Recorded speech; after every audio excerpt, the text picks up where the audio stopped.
Viene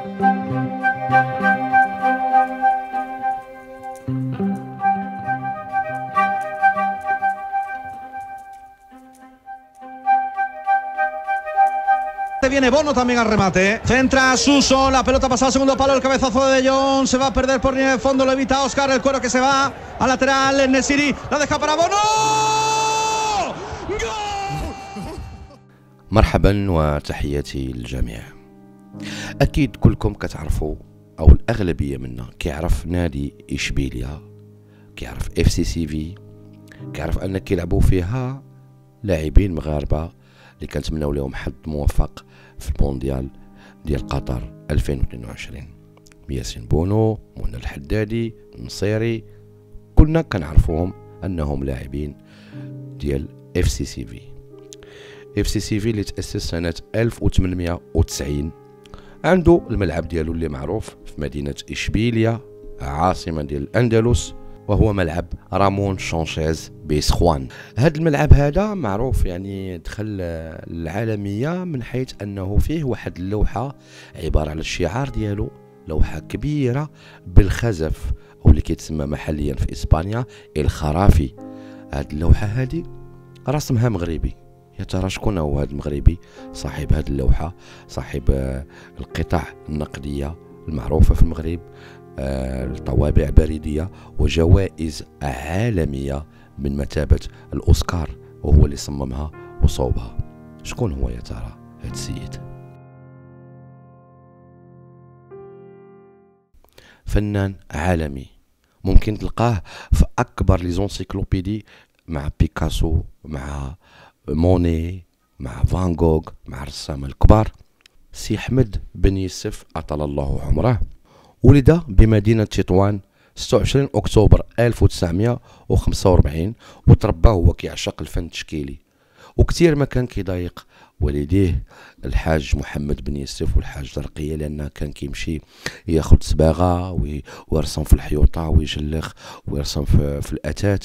وأثناء الدراسة الابتدائية ديالو في المعهد الحر أو ثانوية ديال القاضي عياد اللي كان كيتلقى فيها دروس ليلية في فن الرسم بمدرسة ديال الفنون الجميلة بتطوان، كان جل الأساتذة ديالو كي يقولوا أنه غيكون عنده مستقبل زاهر. من بعد غادي يلتحق فعلا سنة 1967 بالمدرسة العليا للفنون الجميلة بإشبيليا، وأثناء هذه الدراسة هذه غادي يحصل على 3 ديال الجوائز اللي كان سلمها آنذاك. حرز على الجائزة الأولى في الصباغة والجائزة الأولى في الرسم الكلاسيكي، إضافة إلى منحة المناظر الطبيعية اللي خولت ليه الإقامة في مؤسسة رودريغيز أوكستا بغرناطة. هذه الإقامة هذه دار فيها معرض وخصص فيه لوحات ديالو لتلك المناظر الطبيعية، وكان أول معرض دارو في الهواء الطلق بشارع محمد الخامس تطوان 1963 رفقة رسامين اخرين منهم الفنان محمد الدريسي، وكان اول معرض ديالو في اشبيليا في 1967 ورسم جل لوحات ديالو ديك الساعه. تخيلوا فاش رسمها فوق الصنادق ديال الحوت، يعني كان ابداع اللي نال الاعجاب ديال جميع الحضور. من بعد غادي يتلقى دعوه من مدير مؤسسه ايتينيو في مدريد عام 1967 باش يعرض اللوحات ديالو بالقاعة ديال البرادو، وهو ما تم سنة 1970 فعلا، وكان بذلك أصغر رسام من ناحية السن وعرض في هذيك القاعة، مما دفع أن واحد ناقد إسباني قال عليه الأعمال ديال بن يوسف كتفوق السن ديالو بزاف. بن يوسف كلنا كنتفكروا العملة أو البي الورقة المالية ديال 100 درهم اللي كنعقلوا فيها المسيرة الخضراء بديك الحمامة، لأن الحمامة هي عنده في لي طابلو ديالو كاملين كاين الرمز ديال الحمامة. هذه هي لا سيناتور ديال بن يوسف. فهذيك البي هو اللي كان صممها ودارت في قطعة نقدية، كذلك رسم ديالو في قطعة نقدية بمناسبة ذكرى 25 لتولي المغفور له جلالة الملك الحسن الثاني رحمه الله العرش. وهنا غادي يدير من بعد الجدارية الفنية من الخزف. وانا كان لي الشرف وكان لي الحظ الكبير انني تلاقيته شخصيا ملي كنت في اشبيليه، وحكى لي عليه وقال لي الصعوبه، لان المنطقه ديال الاندلس معروفه بالخرافي او الخزف اللي بقى من عهد جدودنا.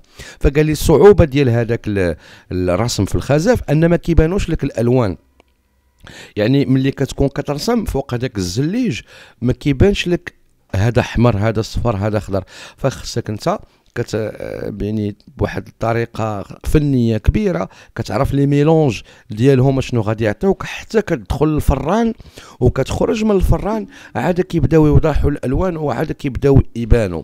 فهو اللي كان صممها ومازالت لحد الساعه كاكبر الجداريات في العالم اللي مصوبه من الخزف، وتوضعات في الواجهه ديال الملعب شانسيز بيسخوان. وهذه كانت بمناسبه ديال الذكرى المئويه باش تاسس الفريق ديال اف سي سي في.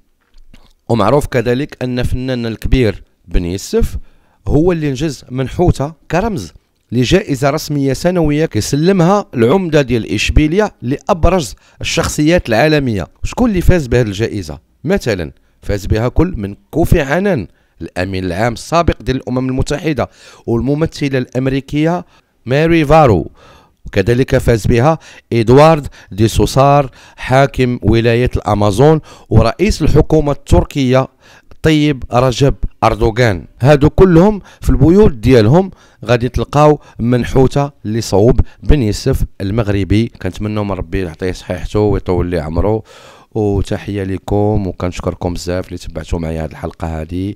إلى اللقاء، مع السلامة.